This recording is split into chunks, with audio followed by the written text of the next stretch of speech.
am going to admit Spencer Hunley. So there he is. Let's hope that your audio is working. I hear audio. Can you say something? Hello, can you hear me? I can hear you. There's a lot of interference for some reason, but I can hear your voice. You can't hear my voice? I can hear your voice. Oh, okay.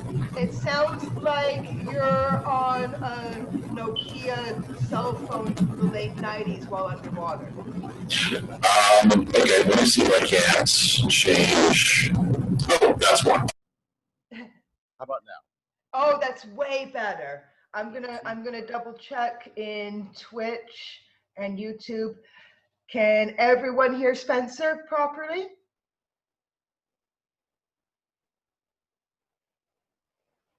Well, it appears that they can. If I can hear you, then they can hear you. Excellent. Maybe you want to adjust the microphone volume though, because even though I can hear you, you're a little soft. Okay, let me see if I can't fix that real quick here.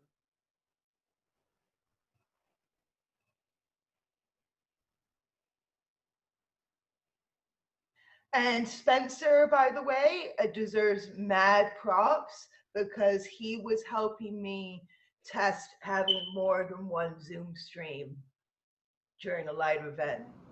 So thank you very much for helping me last week, Spencer.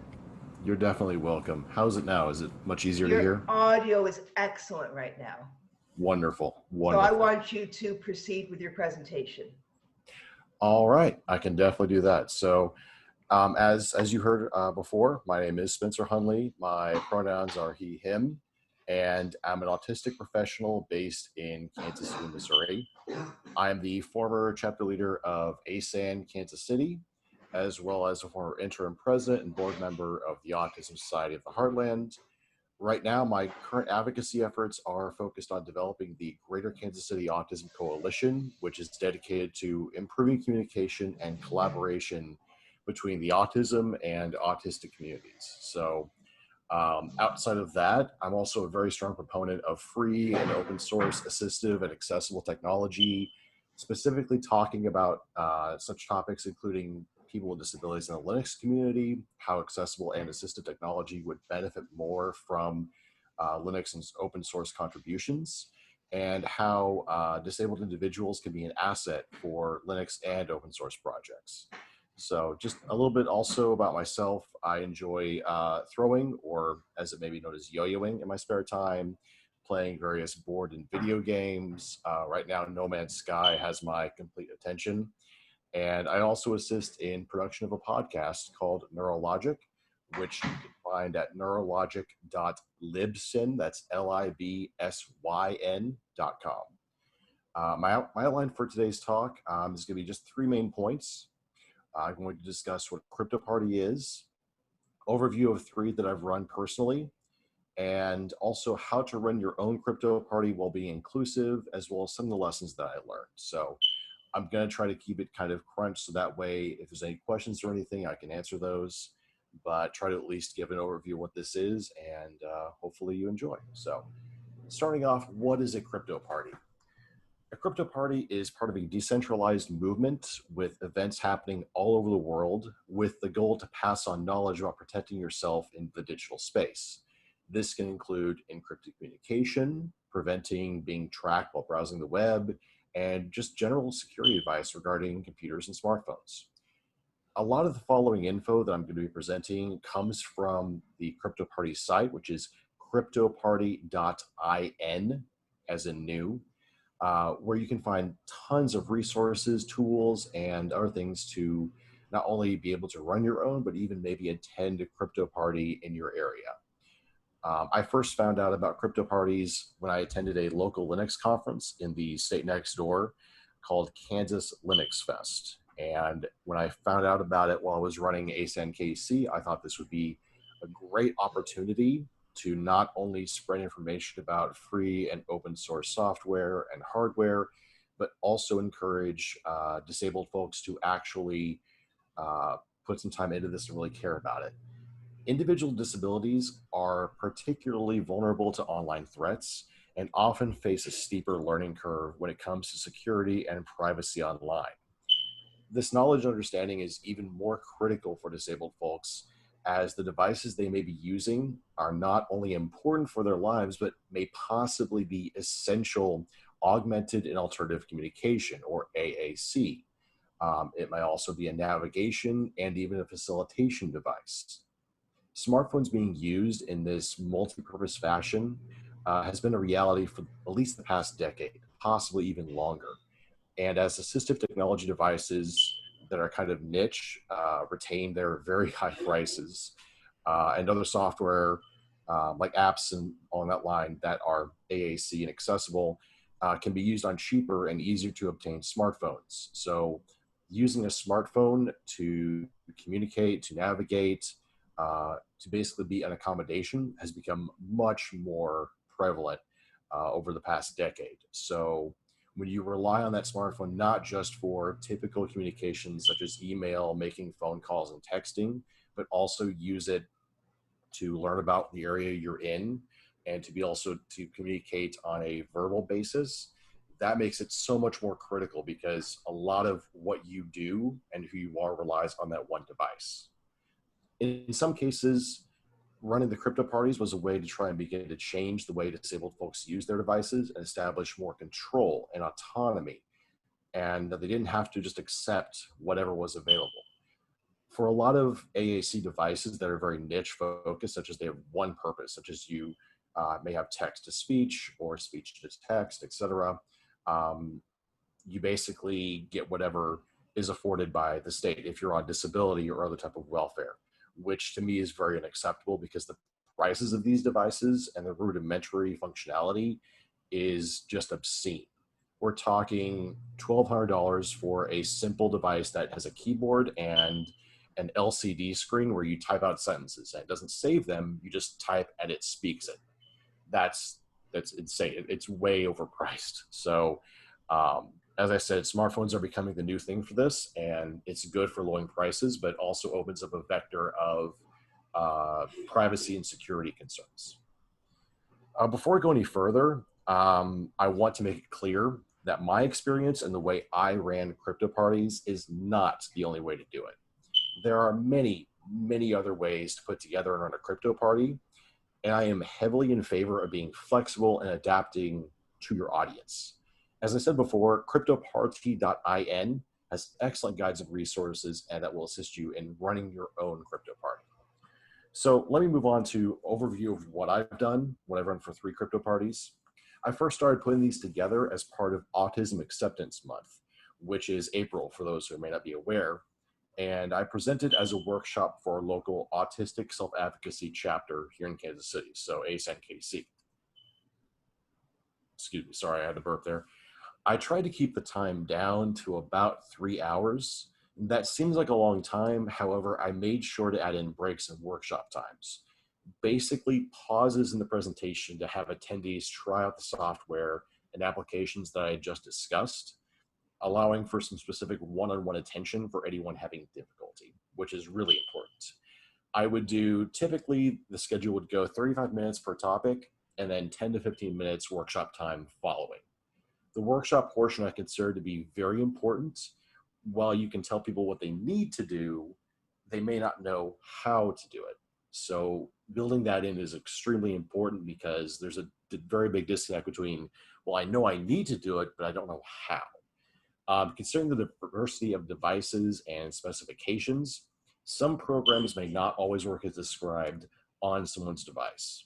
If someone's running a fully up-to-date laptop, that program may work fine, but if someone has something from 5 or 8 years ago, it may not fully work as intended depending on what they've got. Building the workshop times allows for you to be able to address that.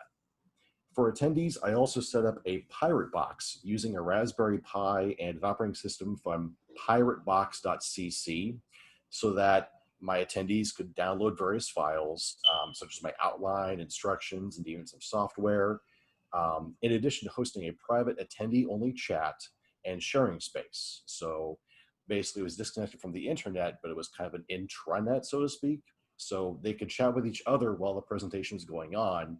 Therefore, if they had questions or other things, they didn't have to wait for the workshop time, and they could just chat with each other, and it was always able to be inclusive. Um, Pirate Box is an anonymous offline mobile file sharing and communication system built with free software and inexpensive off-the-shelf hardware. I used a Raspberry Pi from, I think it was version 2, but even the newest versions are even better at running this. But if you have an older one, they still work just fine for this purpose. Um, I'm not going to duplicate a lot of what their guide says because you can go there and check it out, but it was easy for me to set up. And once I just brought it to the workspace, I could just plug it in, SSH into it, make sure it works, and I'm good to go. So they have a really good guide for it. I recommend it. But for those of you or those of my attendees who could not or didn't want to use the Pirate Box, I also brought an external drive with the files needed for people to copy over. I even also had a Dropbox link to download all the files if any attendees wanted to do it via the internet or even from the comfort of their own home. To put it simply, I try to make the resources discussed as accessible and as easy to maintain, easy to obtain as possible. And while there are many aspects to personal information security to consider, I also had an audience with limited time and attention.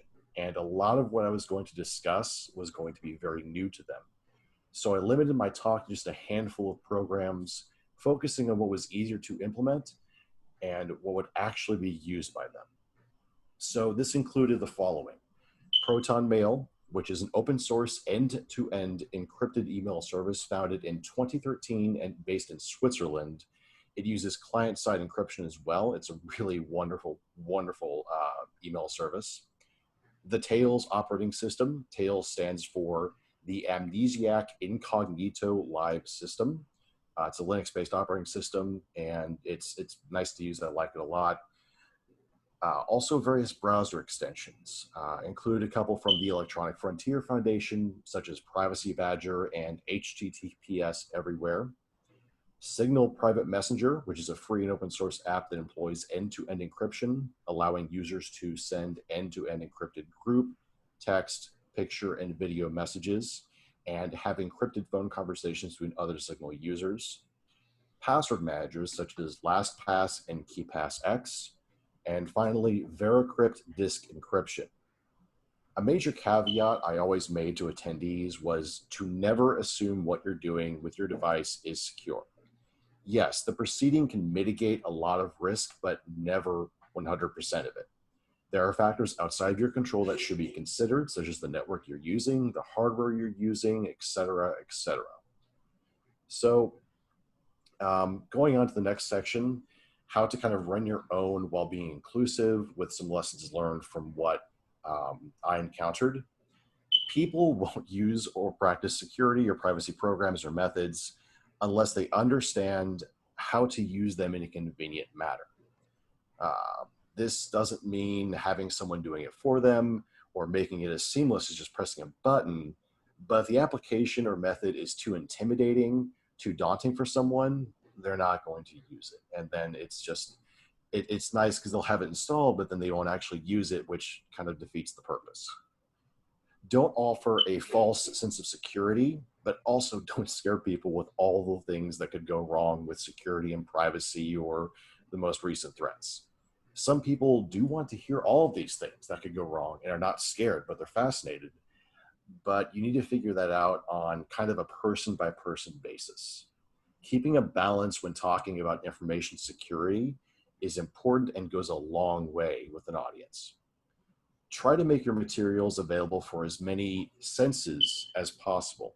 That is visual, audible, and tactile ways to access what you're covering. Screenshots of installing a program and or using an application, describing it in verbal detail, and utilizing workshops for attendees to do it themselves with guidance can go a long way. For this, I would also recommend either having Tails as a live system on a computer, or even just running a basic either Linux or Windows system that you can run live or in a virtual machine so that there's no risk. So you can use that. If something goes wrong, you can just wipe the virtual machine and show it again. that always worked very well because most people are afraid to basically damage what they have. They don't want to install something and screw something up, and so they don't want to take that risk, and they don't learn. So if you offer a less risk or a risk-free environment, that helps out so much. If you can't cover all the topics that you've wanted to, that's okay. A crypto party isn't meant to be like a monolithic thing. It's casual, it's fun, it's engaging, and open to those new to information security as well as veterans of the field. So it can cover a wide variety of things. And if you get through 3 to 5 hours and you're not where you want to be as far as your outline, that's perfectly fine. If people are learning and engaged, that's what matters most. When hosting in person, which is pretty rare these days, but depending on the future, you can encourage people to bring their own snacks and drinks and make sure any food sensitivities or allergies are recognized and respected. Also, line out in detail what you need to bring as far as devices and technology, such as USB drives, phones, computers, etc., etc. Make sure that the space that you're in is comfortable and accessible. In theory, this sounds like common sense, but depending on where you're hosting, that might not be the case. Always check the location before you go to an event or for hosting. I actually had this issue. I had to go to 3 different places because 2 of them said they were accessible, but the issue was that they were not fully accessible. They're like, oh, well, we have this wide room and the door is fully open, but the elevator actually didn't work, so we were not fully accessible. Other places were not big enough, or for one, actually, the noise from the echoes around was so daunting that it really just, for myself as an autistic person, it was a sensory overload, and for many other attendees, it was the same way. So we couldn't use that other location. Checking it out before you host is a very good idea. If presenting in front of strangers is even too daunting, but you still like to talk about this, I would recommend hosting a crypto party for your friends, either at a friend's place or even at your own home. I did this for my birthday last year, so I'm really kind of nerding out at this point, but it was nice to host because it was a more familiar environment, smaller number of people, and I wasn't as concerned with what my friends are going to do. They were going to listen to me and understand and be more comfortable trying out all the applications I was talking about. So a smaller number of attendees is also better for inclusion. It's better to run 2 or 3 crypto parties than to try to run a big one with a larger audience, because you can actually work with those people one-on-one and you're not feeling overwhelmed and they're not feeling that they're not being listened to. Don't draw lines in the sand. As in, don't shame or make people feel bad for using mainstream non-secure products. You can explain why they're not a good option while offering some alternatives, but don't demand or force that they make a switch. Leaving the Google apps and Apple ecosystems, as well as the Microsoft ecosystem, it's all very hard to do just on convenience alone, not to mention technology-wise. And most people don't even know how to leave these without having something that serves that same purpose. Finally, admit when you don't know. Too often people are scared to do this in a variety of fields. I've even seen this working in IT, but it's one of the most humanizing and effective means that you can do in a crypto party and otherwise, mainly because they're also coming from a lack of knowledge on the topic. So they can identify that you may not know everything, but you know something, and they don't see you as some sort of expert that just knows all of this and treats them differently because of it. If you're sharing like, hey, I found this information out, this is good for me, but I don't know all of it, they're more likely to listen. So I've got a few more minutes here. I am open to questions. I don't have the chats open. I'm trying to make sure I save on bandwidth when I present, but I am open to any questions or anything at this point. Oh, let me go ahead, and I see Kim has moved. So I'm going to go ahead and pull up that link again. Give me a second here, everybody. Hang on for a second.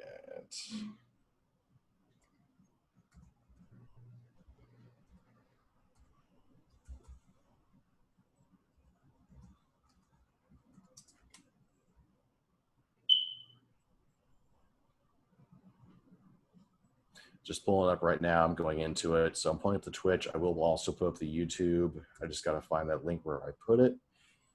So there it is. There's my link. Okay. Going to open that up as well. There we go. I'm going to mute them. All right, I'm not seeing any message. I just pulled up Twitch. So if you have any questions, please put them in the chat. I can check there and I can answer any questions you have. And there we go. Okay. First one I'm seeing is from Nebco Games. Can you use ProtonMail personally, but link to a Gmail? You can have that email forwarded, but it kind of defeats the whole purpose of it because you're routing those things through Google servers. To be honest, I try to keep those separate. I try to make sure that my Gmail is one area, but anything I want secure, I keep on ProtonMail exclusively. So what I would recommend is trying to keep those separate. I think you can, but I wouldn't recommend it. So I would check out ProtonMail as well. Just if you look, let me see if I can find the website here. ProtonMail should be available. ProtonMail.com, yeah. They have a lot of really good guides. I actually use a lot of what their website to create screenshots for the users. So I would probably recommend keeping those separate because when you're using ProtonMail, all of it goes through the Switzerland-based email servers. But once you associate Gmail with that, then you have no idea what exactly Google servers are doing with the information and how they will work on that. So, all right. Right now, Kim, I'm just taking some questions. So if you have any for me at this point, I'm willing to and open to answering those. I've got a few more minutes here. Yeah, this might be a bit unrelated, but there's a lot of you're talking about ProtonMail briefly. Yes. There's a lot of, when I think about ProtonMail, I can't help but also think about Signal because it's a similar concept, like highly encrypted means of communication. I'm probably one of the only people in our industry who doesn't have a ProtonMail account. I installed Signal on my phone. I almost never use it. I go with more of use Google, use Gmail, and just make sure that nothing that you communicate over there is too sensitive. And I tend to communicate sensitive information in real life by being in the same room as the person. Although that's not always an option. There's a lot of controversy right now about signal security, which is really like rocking our whole industry. Have you? I'm a little bit familiar with it. I haven't heard all of it though. Could you kind of refresh me on that one? Because I haven't been fully in the know of what's been going on with Signal. I don't know all the details, but it has something to do with how their encryption keys are implemented, or something more specifically to do with PKI. Gotcha. Okay.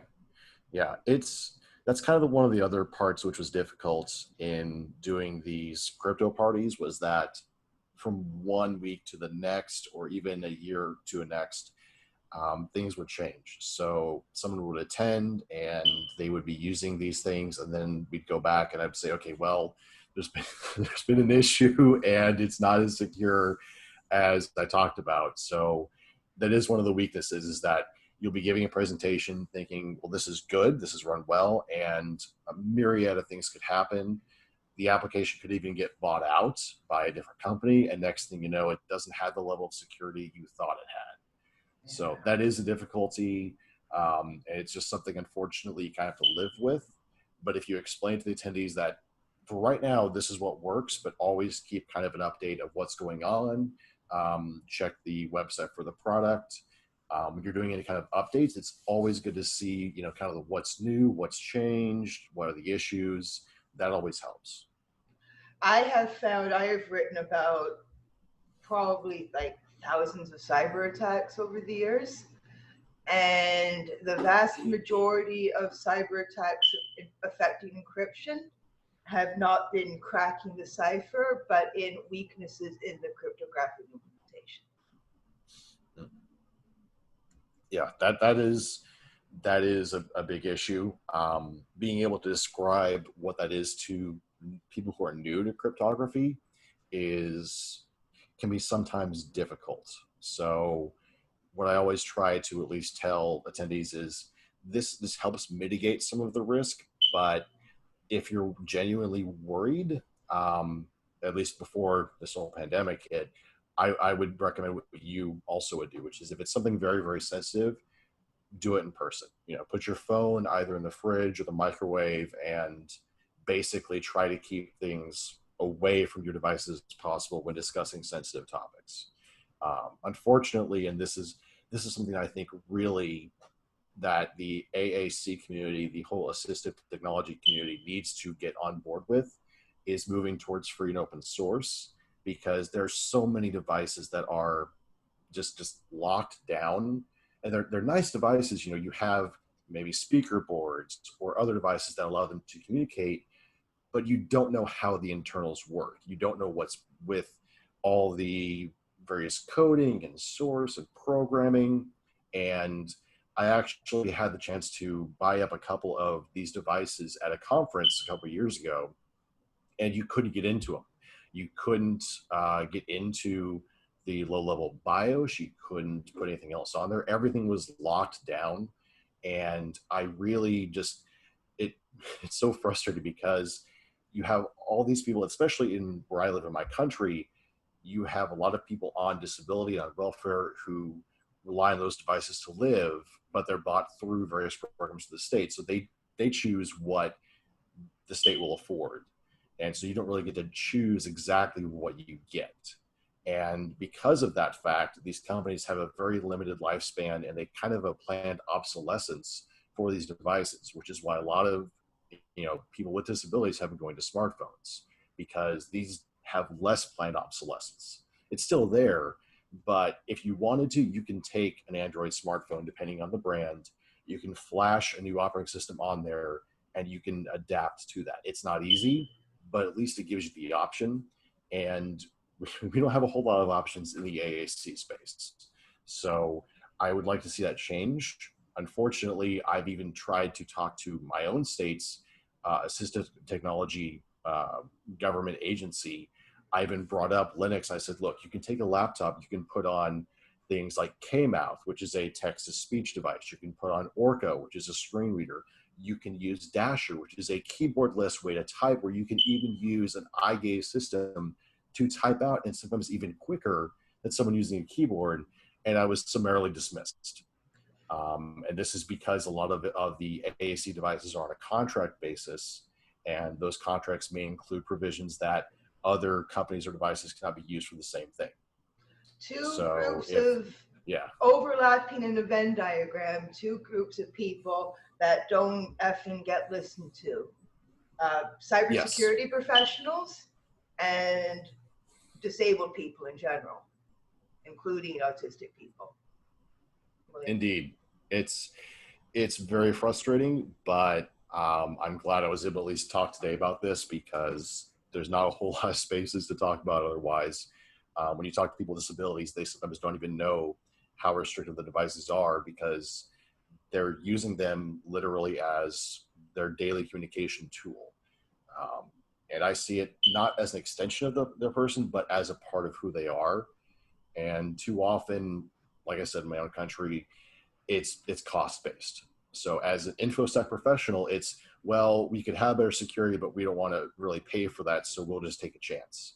And that's extremely frustrating and scary, because you're thinking, well, yeah, it's going to cost more, but the breaches and all the other harmful things that can happen are going to cost you way more in the long term. And it's going to be, prevention is just way, way, way cheaper.